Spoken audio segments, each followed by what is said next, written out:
Déclic est basé à Schiltigheim, donc au nord de Strasbourg, juste à côté d'ici.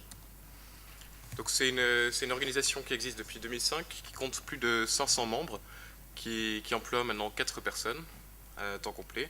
Elle est subventionnée en grande partie par les financements publics, mais à terme on aimerait bien s'autofinancer. Donc nous sommes partis de quelques constats, c'est-à-dire les premiers constats concernent les déchets électroniques. 1,5 million de tonnes de déchets électroniques ne sont pas recyclés chaque année en France. Dans l'Union européenne, c'est 75% des déchets électroniques qui ne sont pas recyclés. Les D3E offrent la possibilité du réemploi, mais ce n'est pas intégré dans la loi locale, dans le code local. 75% de l'énergie utilisée par un ordinateur sont utilisées lors de la production, et un ordinateur est renouvelé tous les 2-3 ans, et ce cycle s'accélère encore, à cause de la loi de Moore, si vous connaissez, et les mises à jour au niveau logiciel. Un autre constat, c'est sur l'aspect plutôt social du problème, c'est qu'en France, on constate que seulement 59% de la population a accès à un ordinateur personnel, que ce pourcentage baisse à 18% pour ceux qui ont un revenu de moins de 1 500 € par mois. 65% des gens qui n'ont pas accès à un ordinateur personnel ne voient pas l'intérêt d'accéder au TIC. Ce qu'on essaye de faire dans cette association, c'est changer le comportement des gens vis-à-vis des TIC.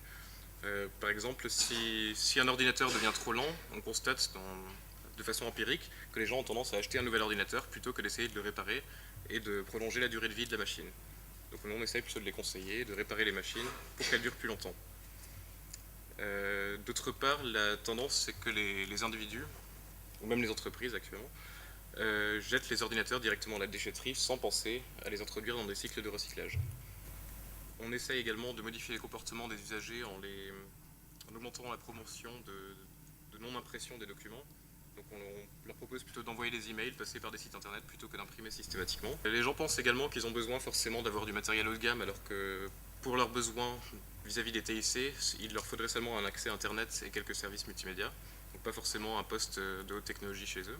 Ce qu'on fait comment fonctionne l'association, donc on a un cybercafé qui est accessible pour les membres de l'association à un tarif très réduit, donc c'est 50 centimes de l'heure.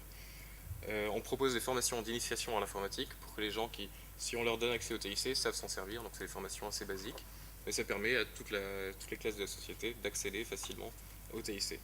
On fait également des formations de personne à personne sur des sujets spécifiques, on donne du conseil, autant à l'achat que sur l'utilisation de logiciels. Donc on peut leur conseiller par exemple d'acheter plutôt un ordinateur portable qui sera moins consommateur en énergie que d'acheter une tour s'ils n'en ont pas le besoin. Ou plutôt oui.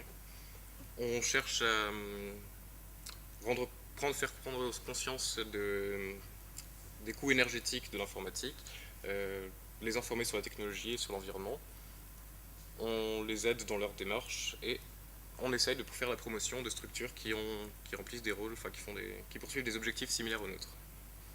Toutes les années, on organise un événement qui s'appelle le Printemps de Déclic, qui est un événement artistique, multimédia, qui cherche à faire la promotion du réemploi informatique et globalement de traiter de tous les problèmes environnementaux liés à l'informatique ou non. Donc cette année, on avait construit une machine gigantesque qui actionnait, produisait de l'énergie pour sensibiliser à la question de la production énergétique. Là, on avait fait une machine interactive qui, à l'aide de caméras, les personnes pouvaient venir et trier les déchets virtuels, ce qui leur permettait de prendre conscience de comment est-ce qu'il faut trier les déchets, ce qui est important. On fait également la promotion du logiciel libre et nous organisons et nous faisons partie de l'organisation des rencontres mondiales du logiciel libre.